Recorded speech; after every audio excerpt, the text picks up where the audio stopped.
네, 시청자 여러분 안녕하십니까? 네, 뉴스타트 3부 시작합니다. 어느덧 막바지에 접어든 윤석열 대통령의 탄핵 심판 소식으로 뉴스타트 3부 시작하도록 하겠습니다. 윤석열 대통령은 오늘 열리는 헌재 탄핵 심판 친차 변론 기일에도 직접 출석할 것으로 보입니다. 지지자들은 구치소 정문에 나서는 윤 대통령을 기다리면서 이른 아침부터 농성을 이어가고 있습니다. 현장 연결해서 자세한 내용 알아보겠습니다. 표정우 기자. 네, 경기 의왕시에 있는 서울구치소입니다. 아무래도 지금 상황을 보니까 아직 어둡고요. 조금 이른 시각이긴 한데 현장 분위기 어떻습니까? 네, 아직은 이른 아침이라 집회 참가자들이 거의 모습을 드러내진 않고 있습니다. 5명 미만의 윤 대통령 지지자들만이 이곳 구치소 앞에서 농성을 이어가고 있는데요. 다만 윤 대통령의 헌법재판소 출석 시간이 다가올수록 더 많은 집회 인원이 이곳을 찾을 것으로 보입니다. 이곳 구치소 앞 탄핵 찬반 집회는 윤 대통령 구속기간 내내 이어질 전망인데요. 이에 경찰도 기동대 3개에서 6개 부대를 투입해 양측 충돌을 통제하고 있습니다. 소방은 구치소 인근에 구급차를 배치해 돌발 상황에도 대비하고 있습니다. 지난주 윤 대통령은 탄핵 심판 6차 변론 기일에 출석하기 위해 이곳에서 아침 8시 반쯤 출발했는데요. 오늘도 비슷한 시각에 호송 차량에 탑승해 헌법재판소로 향할 것으로 보입니다. 오늘 열리는 재판에서는 이상민 전 행정안전부 장관과 신원식 국가안보실장 등 4명이 증언대에 오르는데요. 오전 10시 이 전 장관을 시작으로 종일 변론이 이어질 전망이라 윤 대통령은 밤 늦게서야 이곳 구치소로 돌아올 것으로 보입니다. 지금까지 서울구치소에서 YTN 표정우입니다. 네, 조금 전에 정리 전해드린 것처럼 잠시 뒤부터 헌법재판소에서는 윤석열 대통령의 탄핵 심판 7차 변론 기일이 열립니다. 네, 이상민 전 행안부 장관과 신원식 국가안보실장 등이 증인으로 나서게 되는데요. 계엄 사전 모의와 또 부정선거와 관련된 집중신문이 있을 것으로 보입니다. 권준수 기자입니다. 이번 주 윤석열 대통령의 탄핵 심판 7차와 8차 변론기일에선 하루 4명씩 증인신문이 진행됩니다. 7차 변론기일엔 이상민 전 행정안전부 장관과 신원식 국가안보실장, 그리고 백종욱 전 국가정보원 3차장과 김용빈 중앙선관위 사무총장을 차례로 불러 질문을 이어갈 예정입니다. 신 실장에게는 계엄과 관련해 사전에 모의가 있었는지 등을 그동안 입을 굳게 닫아온 이 전 장관에겐 비상계엄 선포 직전 국무회의 내용과 언론사 단전 단수 지시를 물을 것으로 보입니다. 이런 흩어진 조각을 국민들에게 그대로 알릴 경우에 국민들께서 더 혼란을 겪으실 거라고 생각을 합니다. 또 백종욱 전 국정원 3차장과 김용빈 사무총장 신문에서는 윤 대통령이 주장했던 중앙선관위 전산장비 점검 결과와 부정선거 의혹에 관한 질문이 이어질 전망입니다. 사실관계에 대한 설명은 충분히 드렸다고 생각을 합니다. 22대 국선에서 어떤 선관위가 어떤 잘못을 했다라는 부분들이 지금 나와 있는 게 있나요? 오는 13일 예정된 8차 변론기일에도 조태용 국정원장과 김봉식 전 서울경찰청장, 그리고 조성현 수방사 제1경비단장과 조지호 경찰청장의 신문이 예정돼 있습니다. 다만 조지호 경찰청장은 건강상 이유로 헌재에 불출석 사유서를 제출해 이번에도 증언대에 오르기 힘들 것으로 보입니다. 헌재가 아직 추가 기일을 잡지는 않았지만 양측 최후 진술을 듣는 절차도 거쳐야 하는 만큼 변론은 다음 주에도 이어질 가능성이 큽니다. YTN 권준수입니다. 지난 9일 새벽이죠. 전남 여수해상에서 139톤짜리 어선이 침몰해 5명이 숨지고 5명이 실종됐습니다. 사고 해역에서는 사흘째 수색 작업이 이루어지고 있습니다. 취재기자 연결해서 자세한 소식 들어보겠습니다. 김범한 기자. 네, 광주입니다. 벌써 사고가 난 지 사흘째입니다. 수색 상황 지금도 어떻게 진행되고 있습니까? 네, 해양경찰이 사고 해역에서 사흘째 수색 작업을 이어가고 있습니다. 밤새 조명탄을 쏘며 찾았지만 추가로 실종자를 발견했다는 소식은 아직 들려오지 않고 있습니다. 어제부터는 선체의 위치와 해류 등을 고려해서 해상 가로 83km, 세로 64km 반경을 집중적으로 찾고 있는데요. 모두 6개 구역으로 나눈 해상 수색에는 해군과 해경함정, 민간 어선 등 모두 40여 척과 항공기 9대가 동원됐습니다. 침몰한 어선은 사고 지점에서 370m 정도 떨어진 곳, 수심 80m에 있는 것으로 파악이 됐습니다. 사고 선박은 조류에 따라서 조금씩 움직이고는 있지만 큰 이동은 없는 것으로 파악됐습니다. 해군도 수중 무인 탐지기를 투입해 실종자들을 찾고 있습니다. 승선원 14명 가운데 실종자는 모두 5명인데요. 이 가운데 한국인이 3명이고 베트남과 인도네시아인이 1명씩입니다. 이번 사고로 66살 선장 등 한국인 선원 5명이 숨져 장례 절차가 진행되고 있습니다. 생존 선원은 배가 기울어지는 느낌이 들어서 밖으로 나온 뒤 얼마 지나지 않아 갑자기 왼쪽으로 뒤집혔다고 진술했는데요. 해양경찰은 사고 어선이 조난 신호를 보낼 틈도 없이 급격하게 기울어져 침몰한 것으로 보고 있습니다. 100톤급 이상의 대형 트롤 어선이 2.5m 파도에 전복해 침몰한 것은 이례적이라고도 덧붙였습니다.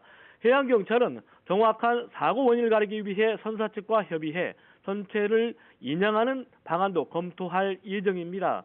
지금까지 광주 전남 취재본부에서 YTN 김범환입니다. 어제 저녁에 있었던 일입니다. 8살짜리 여성 어린아이가 학교 안에서 피살되는 충격적인 사건이 있었습니다. 오늘은 이 사건부터 짚어보도록 하겠습니다. 네, 오늘은 임주혜 변호사와 함께 하겠습니다. 어서 오십시오. 어서 오십시오. 네, 안녕하세요. 참 비극적인 사건이에요. 학교는 어린이들의 요람이 돼야 하는데 이런 일이 생겼습니다. 일단은 피해 아동의 명복을 빌고요. 유가족들에게 위로의 말씀 전하면서 시작하도록 하겠습니다. 현장에서 발견된 교사가 범행을 자백을 했다고 해요. 어떤 내용을 앞으로 조사해야 된다고 보십니까? 정말 참담한 네. 사건이 발생하고 말았습니다. 8살의 어린아이가 학교 시청각실에서 칼에 찔린 채로 심정지 상태로 병원으로 이송이 되었지만 예. 결국 목숨을 잃었습니다.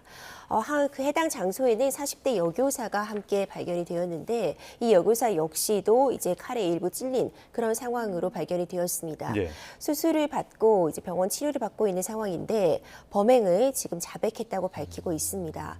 아마도 이 범행 이후에 자해를 진행한 것으로 지금까지는 네네. 전해지고 있는데 정확한 범행 동기는 확인이 필요합니다. 하지만 전해지고 있는 바에 따르면 이 초등학교 어린 여자 아이와 해당 가해자가 일면식도 없는 사이다 이런 이야기가 나오고 있습니다. 그러니까 어떤 연관 관계는 없었던 것이죠. 같은 학교에서 근무하고 있고 이 학교에 다니고 있다는 그런 연결점 외에는 지금 이 돌봄 교실에서 방과 후 이후에 수업을 마치고 이제 정상적으로 하교를 했어야 되는데 하교가 하지 않고 이제 연락이 닿지 않자 부모님들이 실종 신고를 진행하게 된 것이고요. 네. 이후 경찰이 출동을 해서 시청각실에서 발견이 된 상황인데 정확한 조사가 필요해 보입니다. 범행 동기라던가 계획적인 그런 부분이 있었는지 정확한 경위는 좀 추가적으로 조사가 필요한 상황입니다. 네, 말씀하신 대로 일면식도 없는 관계였다면 이 불특정 아동을 타깃으로 삼았을 가능성도 있겠네요. 그렇죠. 이제 그 부분도 확인이 필요해 보입니다. 네. 어떤 같은 반 아이라던가 이런 부분은 지금 알려진 바가 없고요. 전해지고 있는 바에 따르면 이 40대 여교사 가해자는 우울증 등의 문제로 해서 휴직과 복직을 네네. 반복하다가 지난해 말 이제 복직을 한 것으로 전해지고 있거든요. 네. 그렇다면은 정확하게 이 학교의 아이를 지금 타깃으로 한 것인지 사전에 범행 도구라던가 이런 부분들을 계획한 바가 있는지 이런 부분에 대해서는 확인이 필요합니다. 우울증 문제 뒤에 복직을 했다. 그런데 이 복직 시에 정신 감정이라든지 이런 문제로 휴직을 했다면은 그런 절차가 있어야 되는 거 아닙니까? 별다른 절차는 없습니까? 그렇죠. 이제 그런 부분과 관련해서도 이제 어떤 방식으로 이제 복직이 이루어졌는지는 조사가 좀 필요해 보입니다. 과연 이 정도로 정신적으로 지금 문제를 겪고 있었다면 당연히 다시 학교로 돌아와서는 안 되는 상태였다고 보여지거든요. 이런 점에 대해서도 학교 측이나 이 복직 과정에서의 문제 들여다볼 필요가 있어 보이고요. 특히 지금 이 아이가 학교에서 일어난 일입니다. 정상적으로 방과 후 수업을 거치고 그리고 돌봄 교실에서 수업을 잘 받고 하교했어야 되는데 이 과정에서 아이가 말 그대로 사라진 겁니다. 네. 왜 제대로 인계되지 못했는지 네. 이 부분에서 관리 소홀 측면은 없었는지 이 부분에 대해서도 학교 측에 대한 확인이 필요할 것 같습니다. 네. 자, 알겠습니다. 철저한, 그러면 이제 네. 이 내용은 여기까지 살펴보고요. 네. 이제 관련해서 들어오는 소식은 저희가 새로운 속보가 들어올 때마다 방송에서 다시 전해드리도록 하겠습니다. 자, 다음으로는 이제는 탄핵 심판 7차 변론기일 이야기 다시 해봐야 될 것 같습니다. 오늘 조금 이따가 시작을 하죠. 오늘 주요 내용은 어떤 게 될까요? 그렇습니다. 이제 7차 변론기일이 열립니다. 지난번 6차 변론기일과 마찬가지로요. 10시부터 이제 변론이 시작이 됩니다. 네. 증인 신문이 예정되어 있는데 오늘 출석할 증인들은 4명입니다. 네. 이전까지는 이제 3명 정도 증인 신문이 있었는데 오늘은 4명으로 증인 신문도 한 명 더 추가가 되게 되면서 길어지겠네요. 그렇죠. 네. 시간도 저녁 늦게까지 이어질 것이라고 봅니다. 중요한 증인들의 신문이 예정되어 있는데요. 먼저 이상민 전 행안부 장관에 대한 증인 신문이 있습니다. 네. 국회 측에서도 윤석열 대통령 측에서도 모두 쌍방에서 증인으로 신청한 인물입니다. 신원식 국가안보실장 같은 경우에도 양쪽 모두에서 증인으로 지금 신청한 상태인데 일단 이전에 있었던 어떤 5차, 6차 변론 기일에서는 특히 이 군과 관련된 전 사령관들이 출석을 해서 당일 12.3 비상계엄 선포 당시에 그 전반적인 상황이라던가 구체적인 지시가 있었는지 이런 부분에 대한 입증에 주력을 했다면요. 예. 오늘은 아마도 이 12.3 비상계엄 선포의 절차적인 부분, 국무회의의 심의를 거쳤는지 이런 부분들에 대해서 집중적으로 심리가 이루어질 것이라고 봅니다. 이상민 전 행안부 장관에게 이 국무회의에서 어떤 내용들이 오고 갔는지 이것을 국무회의가 개최되었다고 볼 수가 있는지 예. 이런 부분에 대해서 좀 확인을 할 것이라고 보고요. 예. 이 신원식 국가안보실장 같은 경우에는 지금 이번 비상계엄 사태에 있어서 핵심적인 역할을 담당한 김용현 전 장관의 전임자로 볼 수 있습니다. 그렇다면은 신원식 안보실장이 사전에 이 비상계엄과 관련된 이야기를 윤석열 대통령 측으로부터 들은 바가 있는지 이 비상계엄이 언제부터 준비가 되었고 그리고 어느 정도까지 실행을 예정하고 있었는지 이 부분에 대한 질의가 이어질 것이라고 봅니다. 그리고 나머지 이제 증인들 같은 경우에도 굉장히 중요하다고 볼 수 있는 부분이 윤석열 대통령 측에서는 일관되게 이 12.3 비상계엄 선포가 어떤 선관위의 부정선거 그런 부분의 문제라든가 아니면 야당의 줄탄핵, 예산삭감 이런 부분들 그렇죠. 때문에 예. 비상계엄을 선포할 수밖에 없는 상황이었다. 이 점을 강조하고 있는데 오늘 있을 증인신문에서 이 선관위 부정선거 관련된 문제와 관련해서 윤석열 대통령 측에게 선관위 부정선거에 대한 이야기 등을 사전에 보고하면서 이런 문제점들을 지적한 바가 있는지 실제로 선관위 관리 측에 문제가 있었던 것은 아닌지 이런 부분에 대해서 좀 집중적으로 신문이 이어질 예정입니다. 네. 주요 증인으로 짚어주신 이상민 전 행안부 장관 같은 경우는 지금까지 사실 계속 묵묵부답으로 일관하고 있지 않습니까? 오늘 재판정에서는 어떤 태도를 좀 보일지가 궁금하거든요. 말씀하신 것처럼 쌍방에서 신청한 증인이기 때문에 좀 선별적으로 대답할 가능성이라던가 아니면 뭐 지금까지 해왔던 묵묵일답으로 좀 일관을 할지 어떻게 좀 전망을 하십니까? 그렇습니다. 말씀 주신 것처럼 이전까지 뭐 국정감사 같은 부분에서도 이상민 전 행안부 장관이 출석을 해서도 아예 선서 자체를 거부한다거나 실질적으로 어떤 발언도 하지 않았다 이렇게 네. 볼 수 있을 예. 것 같습니다. 물론 본인의 어떤 수사 과정에서는 일부 어떤 답변을 했다고 전해지고는 있는데 이상민 전 행안부 장관은요, 본인이 스스로 법조인 출신입니다. 이 판사 출신이라는 점을 감안하면 지금 이 발언의 중요도라든가 이것이 내가 이제 향후에 받게 될 형사 재판에 있어서 예. 불리할 수 있다는 점을 사실 가장 잘 알고 있는 당사자이기도 합니다. 하지만 앞서 짚어주신 것처럼 지금 국회와 윤석열 대통령 측에서 모두가 신청한 증인이라고 해도 그 과정에서 만약 선별적으로만 대답을 한다면 이것은 오히려 본인의 어떤 진술의 신빙성을 매우 떨어뜨릴 그런 위험이 있다는 것을 가장 잘 아는 당사자이기도 하다는 점을 고려해야 될 것 같습니다.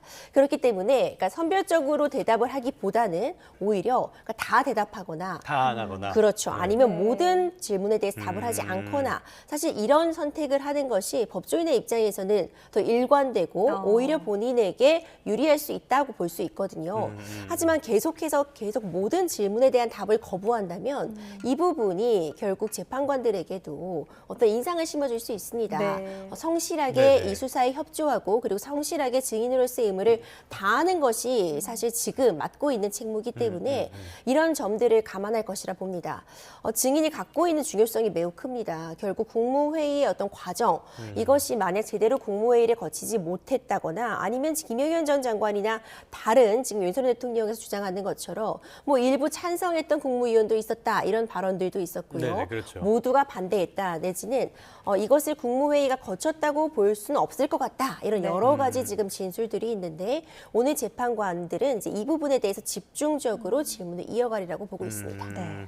어떻게 보면 지금 시점에서는 탄핵 심판만이 아니라 본인의 재판이 더 중요할 수도 있으니까 여러 가지 고려를 하고 답변을 하지 않을까 싶습니다. 말씀을 들어보니까 오늘 나오는 증인들이 굉장히 중요하다라는 생각이 거듭 드는데요. 헌재가 지금 속도전 양상을 보이고 있지 않습니까? 이 검찰의 조서를 증거로 쓰기로 해서 윤 대통령 측에서 반발을 하고 있고 오늘 신문 사설도 좀 그렇게 나온 것들이 있었고요. 법적으로 충돌하는 쟁점이 뭡니까? 굉장히 중요한 쟁점들이 담겨 예. 있습니다. 이제 앞서 있었던 증인 신문들을 보자면요. 이진우 전 사령관도 그렇고 여인원 정 사령관도 그렇고 우리가 사실 이 변론의 전 과정을 이제 녹화된 영상으로도 다 함께 볼 수 있었는데 대부분의 질문에 대해서 내가 지금 형사재판을 받고 있기 때문에 예. 이 형사소송법에서 지금 지켜지고 있는 권리에 따라서 내가 재판에서 불리하게 좀 작용할 수 있는 그런 이 증언에 대해서 증언을 네네. 거부하겠다라고 밝혔습니다. 네. 이 부분은 사실 지금 피고인의 입장에 있는 사령관들에게는 합당하게 행사할 수 있는 권리는 맞습니다.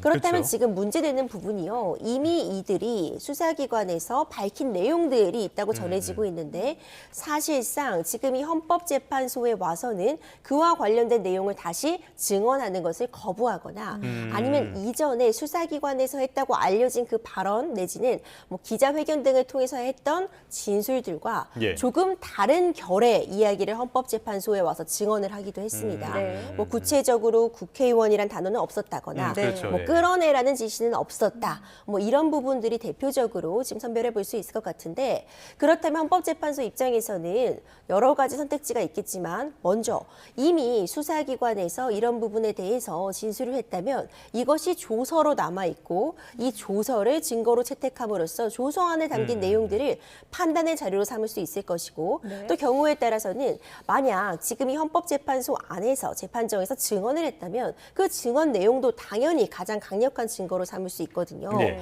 이와 관련해서 헌법재판소에서는 지금 이미 수사기관에서 작성한 이 조서 같은 경우에는 지금 나중에 형사소송법에 따르면은 내가 본인의 재판에서 이전에 작성했던 검사가 작성한 이 조서도 내가 이것을 유죄의 증거로서 활용하는데 동의하지 않겠다 하면은 재판에서 쓸 수 없도록 되어 있습니다. 아, 네네. 하지만 이 헌법재판은 다른 형사재판과는 다른 성격, 그러니까 이것은 헌법과 이 헌법에 위배됨이 없는지를 판단하는 재판이라는 특성을 감안할 때 형사소송법은 이 헌법재판에 맞게 적용 가능하다는 규정을 헌법재판소법에서 두고 있습니다. 예. 이 점을 감안해서 이 형사재판에서는 이것을 재판에서 유죄의 증거로 쓸 수 있다고 다시 한번 동의를 거쳐야 되지만 헌법재판 같은 경우에는 지금 이미 작성된 검사가 작성한 이 조서 같은 경우를 증거로 쓰겠다라고 지금 헌법재판관들이 밝히고 있습니다. 네. 이 부분에 대해서 윤석열 대통령 측에서는 굉장히 크게 반발을 하고 있습니다. 네네네.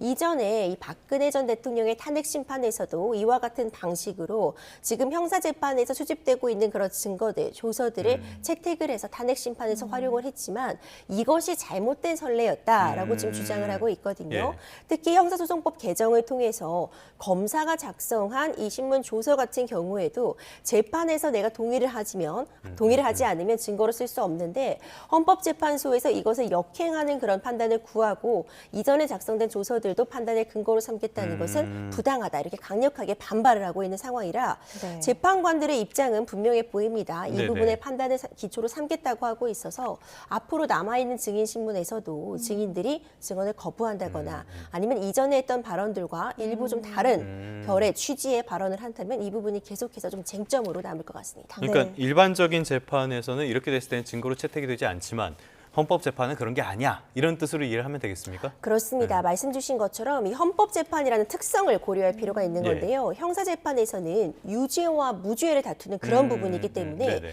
유죄로 인정을 하려면 굉장히 높은 정도의 증명을 요구하고 있습니다. 하지만 헌법재판에서는 이 상황이 헌법과 법률에 위배됨이 없는지, 그래서 대통령직을 수행할 수 없을 정도로 헌법이 침해되었는지 이 헌법의 위배 여부를 보기 때문에 네. 이런 부분들을 감안해서 이 형사재판보다 다소 낮은 정도의 증명력을 요구할 수 있다, 이런 취지로 이해할 수 있습니다. 네, 재판관들의 판단에 영향을 줄 이제 변론기일이 이번 주 안에 예정대로라면 끝이 납니다. 그런데 아직까지 이제 이대로 마무리되기에는 아직 한덕수 전 총리의 증언도 없었고요. 되게 중요한 또 인물이잖아요. 이대로 마무리되는 것에는 조금 문제가 있다라는 지적에 대해서 어떻게 생각하십니까? 일단 시간적인 측면만 보더라도 네. 좀 부족한 측면이 있습니다. 아. 이 시간적인 측면은 왜냐하면 이제 증인 신문을 마치고 나면은요, 적어도 양측 국회 측과 윤석열 대통령 측에 모두 한번 정리할 수 있는 시간, 쟁점들을 정리하면서 최후 변론할 수 있는 시간을 주게 됩니다. 그리고 마지막으로 결국 이 재판의 가장 중요한 당사자라고 볼 수 있는 윤석열 대통령의 최후 진술을 할 수 있는 기회도 부여하게 되는데. 지금 오늘 있을 증인신문에도 지금 이미 증인신문이 4명 예정되어 있고요. 네. 마지막으로 지금 잡혀있는 8차 변론기일에도 증인신문이 4명 예정되어 있습니다. 앞서 또 언급해 주신 것처럼 한덕수 총리 같은 경우에는 지금 아직 증인 채택 여부가 결정이 되지 않았는데 네. 이상민 전 행안부 장관이 국무회의와 관련해서 어떤 유의미한 증언을 하지 않는다면 이 부분 확인하기 위해서 사실 한덕수 총리의 증언이 필요하다고 볼 수 있거든요. 네. 네네. 만약 재판부가 이런 부분들을 감안해서 추가로 증인에 대해서 채택을 하거나 네. 그리고 적어도 최후의 변론을 하고 최후 진술의 기회를 부여하기 위해서는 일단 변론 기일이 한두 번 정도 더 물리적인 생긴다. 시간으로도 필요한 상황으로 보여집니다. 네네. 그렇기 때문에 오늘과 이제 마지막 이 8차 변론 기일까지의 상황을 지켜볼 필요가 있겠지만 좀 시간은 조금 더 물리적으로 필요한 상황이다, 이렇게 보여져서 최소 한두 차례 정도는 변론 기일이 더 열릴 가능성이 지금 점쳐지고 있습니다. 그러니까 말씀하신 내용을 들어오면은 추가적으로 변론 기일이 잡힐 가능성이 대단히 크다라고 볼 수가 있겠는데, 그렇게 되면 원래 속도전으로 3월 중순쯤이 결론이 나올 것이다, 이런 전망이 있었잖아요. 이거보다 더 늦어질 수도 있다는 말씀이신 건가요? 근데 아주 크게 영향을 주진 않을 수도 있습니다. 예. 지금 재판부의 어떤 재판의 진행 속도를 보자면 주 2회씩 진행을 하고 있고, 예. 이제 증인신문 같은 경우도 굉장히 이제 집중해서 심리를 하고 있습니다. 이런 점을 보자면은 재판부에서는 이 탄핵 재판의 어떤 중요성, 네. 이 대통령이라는 지금 이 권한대행 체제로서 가고 있는 이 불확실성, 이런 부분들을 해소하기 위해서 신속한 재판 강조하고 있는 것으로 보이는데, 예. 신속한 만큼 중요한 것이 사실 정확한 신문입니다. 그럼요. 예, 예. 이런 부분들을 재판관들도 당연히 잘 알고 있기 때문에 일단 이 정해진 속도에 대해서 아주 늘어질 그럴 상황은 없어 보이지만 필요하다면 추가적인 증인 신문이라던가 방어권은 충분히 보장할 수 있는 기회를 부여할 것이라고 보고 있습니다. 다만 이제 이런 부분들을 감안하고라도 해도 이전의 사례들을 보더라도 마지막 변론이 있고 난 다음에 결국 판단이 내려지기까지 한 열흘에서 20일 안에 결론이 났던 상황을 볼 수 있거든요. 네. 그렇다면 아직은 조심스럽지만 현재의 추세로라고 한다면은 3월 안에 이 탄핵 심판에 대해서는 최종적인 결론이 나올 가능성이 높지 않나 점쳐지고 있고, 특히 4월에는 또 헌법재판관들의 임기가 만료되는 그렇죠. 그런 상황들, 네. 그런들을 감안한다면은 적어도 이 지금 정족수 같은 문제들을 감안해도 3월 중에 결론이 3월 날 중. 가능성이 높지 않나 현재로서는 조심스럽게 점쳐지고 있습니다. 네, 이 모든 것을 판단하는 이제 재판관 체제도 좀 중요할 텐데 탄핵 심판과는 별개로 지금 마은혁 재판관 후보자 미임명과 관련한 권한쟁의 심판도 지금 진행되고 있지 않습니까? 이르면 이번 주에 선고가 전망이 되는데 만약에 인용이 된다면 구인 체제입니다. 이렇게 되면 만약에 임명이 되면 탄핵 심판 심리에 또 들어갈 수 있게 되는 겁니까? 그렇죠. 어제 이제 변론이 종결이 됐습니다. 네. 사실상 이미 이제 이전에 이제 선고를 내리겠다고 했다가 불과 선고 몇 시간 전에 이 최상목 권한대행의 다시 변론을 제기해달라는 요청을 받아들여서 어제 다시 변론이 열렸거든요. 네. 열띤 공방을 이어갔습니다. 결국 이것이 이제 이 우원식 이 국회의장이 또 국회 의결을 거치지 않고 권한쟁의를 신청한 그 절차적인 문제점 하나, 그리고 과연 이 마은혁 재판관에 대해서 이 재판관 후보자가 여야의 합의를 거친 인물인지, 그리고 마지막으로 여야의 합의를 거칠 필요 없이 지금 어떤 임명을 했어야만 하는 상황인지 이런 크게 한 3가지 점들이 좀 쟁점이 되고 있는데 네. 말씀 주신 것처럼 이르면은 이번 주 안에 선고 기일이 잡힐 수 있습니다. 재판관 평의를 통해서 관련된 내용을 검토하겠다 이렇게 밝히고 있는데 만약 이 부분과 관련해서 임명을 하지 않은 것, 마은혁 이 후보자에 대해서 바로 임명을 하지 않은 것이 헌법적으로 문제가 있다 이렇게 판단이 된다면 일단 그래서 최상목 권한대행이 그럼 바로 임명을 할 것인가 이 부분도 아직 하나 남아 있고요. 그렇죠. 네. 하지만 어쨌든 헌법적으로 문제가 있다는 점을 확인받았다면 이 최상목 권한대행도 마냥 임명을 미룰 수는 없는 위치에 있습니다. 부담이 많이 되겠죠. 그렇죠. 그럼 또 간접적으로 또 탄핵이 될 수도 있는 탄핵 네. 사유가 될 수 있는 그런 사유들이 있어서 아마 이제 임명을 하게 된다면 이제 구인 체제가 완성이 되게 되는 것이고요. 사실 지금 윤석열 대통령의 탄핵 심판이 이미 7차, 8차 그 정도가 된다면 8차 변론 기일까지도 이미 마친 그런 상황이 될 수 있는데 예. 이 부분도 재판관 평의를 통해서 이 부분을 어떻게 할 것인지 논의가 진행될 것이라고 봅니다. 이제 후에 투입이 되게 된다면 그리고 투입에도 어느 정도 시간이 걸리게 되는데 그럼 직접 증인 신문을 보거나 이 눈으로 보면서 재판을 진행하진 않았을 그런 문제점이 있지만 적어도 관련된 자료들을 충분히 함께 검토할 수 있고 재판관 평의에서 관련된 내용들을 공유하고 이런 부분들이 있다면 심판에 참여할 가능성은 남아 아하. 있습니다. 근데 이건 어디까지나 언제 그래서 최종적으로 임명이 될지 시간적인 한계 부분이라던가 아니면 이 재판의 진행 정도의 상황을 이미 거의 다 끝난 것으로 볼 것인가 아니면 여전히 지금 심리가 진행 중이고 재판관 평의에 통해서 여러 논의할 쟁점들이 남았다고 볼 것인가 이 부분에 따라 일부 차이는 있을 수 있어 보입니다. 그러니까 선고가 어떻게 나올 것인지 여기에 대해서 최상목 대행이 어떻게 대응할 것인지 이런 부분이 다 관건이라고 생각할 수가 있겠는데요. 끝으로 이 이슈 짚어보도록 하겠습니다. 법원이 윤석열 대통령의 구속 취소 신문 기일을 20일로 지정을 했어요. 이날이 내란 우두머리 혐의의 첫 공판 준비 기일이기도 한 날인데 이 절차가 어떻게 진행되는 겁니까? 그렇습니다. 구속 취소에 대해서 바로 이제 결정을 할 것이라는 그런 추측도 있었습니다. 사실 구속 취소가요 실무적으로 자주 활용이 되는 제도는 아닙니다. 그러니까 변호사인 그런 취소되는 경우를 본 적이 있습니까? 잘 없습니다. 사실 잘 신청이 되지도 않고요. 예. 이게 이제 인용이 되는 경우가 많다고 결코 볼 수는 없어요. 예. 이제 어떤 구속에 대해서 어떤 구속 자체가 문제점을 갖고 있다고 지금 윤석열 대통령 측에서는 주장하고 있고, 네. 그리고 이제 증거 인멸 같은 우려가 없다, 구속할 사유가 이제 부존재한다, 없어졌다 이런 부분들을 주장을 하고 있는데. 당초에는 바로 이 부분에 대해서 이제 결정을 할 것이라는 추측도 있었지만 이 사안의 중대성 그리고 지금 윤석열 대통령 측에서 네. 구속 기한을 이제 검찰에서 잘못 계산을 하고 구속 기한 만료 이후에 기소했다 이런 주장도 하면서 재판부에서는 이 문제를 들여다볼 필요가 있다 이렇게 본 것 같습니다. 그렇기 때문에 구속 취소와 관련된 신문 기일도 지정을 했습니다. 이게 공판 준비 기일인 이번 달 20일에 함께 이 구속 취소에 대한 신문이 열릴 것이라고 보고 있고요. 네. 신문이 열린다면은 이와 관련된 이유들 왜 지금 구속 사유가 사라졌다고 주장을 하고 있는지 그리고 구속의 문제점이 무엇인지 이 부분을 이미 의견서로 제출했다고 하는데 직접 이 부분을 질문하고 심리할 것으로 보이고요. 사실 공판 준비 기일에 본인이 출석하지 않아도 됩니다. 하지만 경우에 따라서는 김용현 전 장관도 공판 준비 기일에 직접 출석을 해서 본인이 앞으로 어떻게 재판을 이끌어갈 것인지에 대해서 직접 나서는 모습을 보여줬거든요.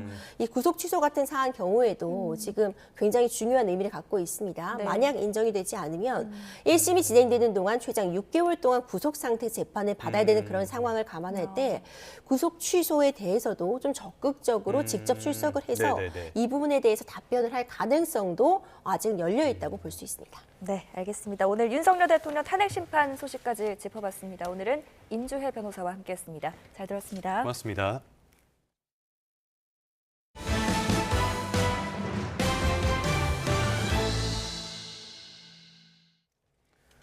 이번에는 출근길 날씨 살펴보도록 하겠습니다. 네, YTN 야외 스튜디오 연결합니다. 이혜민 캐스터. 네, 이혜민입니다. 네, 오늘은 네. 추위가 점차 풀린다고요? 네, 그렇습니다. 일주일 넘게 이어진 강추위는 오늘 낮부터 누그러들겠습니다. 현재 서울의 기온은 영하 6도 선까지 떨어져 있는데요. 낮이 되면 기온은 10도 이상 껑충 오르겠습니다. 다만 현재 서울의 체감 온도는 영하 10도 선까지 떨어져 날이 춥습니다. 출근길에는 보온에 신경을 쓰셔야겠습니다. 추위가 조금 물러나는 거, 이거는 뭐 반가운 소식이라고 볼 수가 있을 것 같은데요. 문제는 대기질입니다. 점차 탁해진다고요?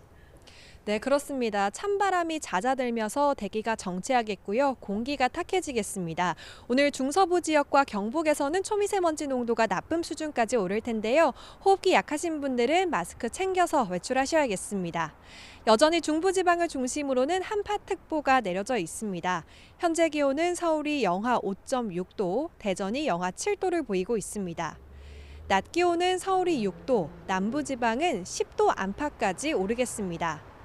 오늘 하늘 자체는 맑지만 공기는 점차 탁해집니다. 오전에는 인천과 영서, 충청과 경북 지역에서 초미세먼지 농도 나쁨 수준 보이겠고요. 밤에는 수도권 지역도 농도가 높아지겠습니다. 정월 대보름인 내일은 전국에 눈비가 예고됐습니다. 오늘 늦은 밤 전남 서해안과 제주도를 시작으로 내일 새벽에 전국으로 확대하겠습니다. 특히 중서부와 경북 북부 지역은 새벽부터 아침 사이 강한 눈이 집중되겠는데요. 하루 만에 최고 5에서 8cm, 영서에는 10cm의 많은 눈이 쌓이겠습니다. 눈비는 오후에 서쪽 지역부터 그치겠고요. 내일 달맞이는 구름 사이로 볼 수 있을 전망입니다. 오늘도 동해안 지역에는 건조특보가 발령 중입니다. 내일 눈비가 내리기 전까지는 대기 건조함이 계속되니까요. 불이 나지 않도록 조심하셔야겠습니다. 지금까지 YTN 이혜민입니다.